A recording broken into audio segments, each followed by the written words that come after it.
Hello again, this is my entry into Lockpicking Paul's 1 year anniversary giveaway, and what you're going to do is show off the tools that you've made and pick a lock with one of them. Right, well, where do I start? I've just dumped it all on here.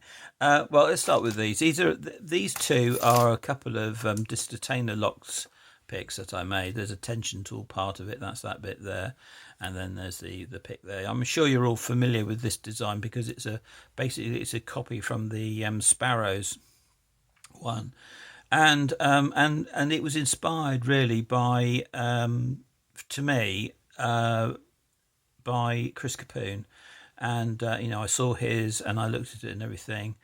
And so I made those. Obviously, you have to, the ejector pins were needed to make the tips, and Roy Salmons gave me those. Thank you, Roy. I'm indebted to you for these, and I've picked quite a few disdetainer locks. Roy Salmons gave me a little disdetainer lock, and I've got. In here, it's not there. I made another little head especially for small disdetainers, and I gave a small one to my lock, and he asked me if I don't know. I said I'd make him a head for his pick, and I made a head for him, but I copied it off my one. I took it from the box and I lost it, so. That's the way it goes, isn't it? I'll make another one. Right, and there's a turning tool that goes with it, and there's another turning tool that has a little standoff bit on it because you need to needs to stand away from the back of it. This here is a prototype. It doesn't work because this little bit here is wrong. I don't know whether you can. There's a little pip on the end, and this is just not quite right, and that's the turning tool part of it. So this bit and this bit of the turning tool, you put it in, and then you can turn it with that, and then this goes up and down here. Obviously this goes on here, and it sort of picks, and it's designed for an American lock, a certain American lock, and what can I say? It doesn't work, and so I'm waiting to. I'm going to make a new back plate, and I just haven't bothered really. I've got to work out how I'm going to do that.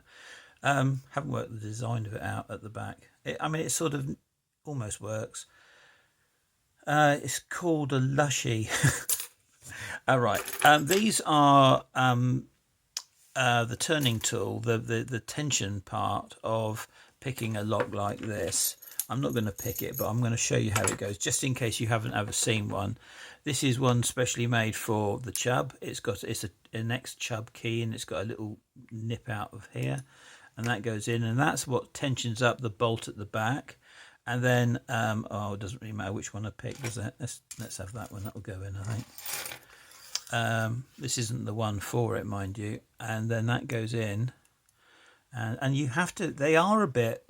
You have to make it to for the lock, so it's there's a bit of sort of playing around, and then you just go like that. You put some tension on, and then you go up and down, and the stack of levers, as they call it, there's 5 levers in here, and I'm not going to pick this. I shouldn't think. I'll be surprised if I do. I don't know. I feel like I've gone in a false set here. Trouble is you get absorbed into it, don't you? As soon as I'm going to stop, otherwise I won't finish off this thing. So anyway, that's what you do. You stick it in, you turn it around, and you pick it. Well, you have to make quite a few of those these for the different locks. So that's another lock. That's another lock. That's one that's broken. Old key. That's another lock. And they're different size and different thicknesses of the stand up. So that's those. These ones. This one is for a Squire pad, a small Squire 220, and you needed to turn it like that. But that's an L-shaped one for something else. So you have to adapt them a little bit. these are also for a Squire. This is for the 660, and they're just bent nails. Those that's a bent nail. That is a bent tent peg. So you use just bits of metal.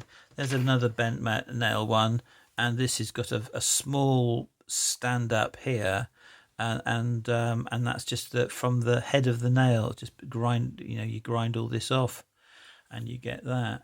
So that's another one, and this is another one. I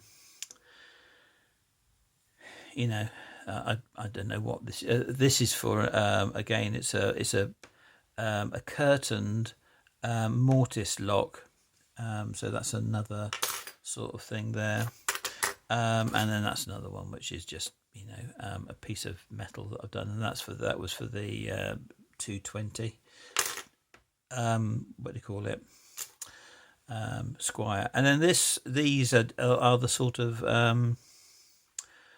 this has got a bend on it here, and this is for a curtained lever lock, a curtained mortise lever lock. So again, there's lots of different types of little bits, and these are all sort of little bits and pieces, specially made for a lock. That's another one there, you see.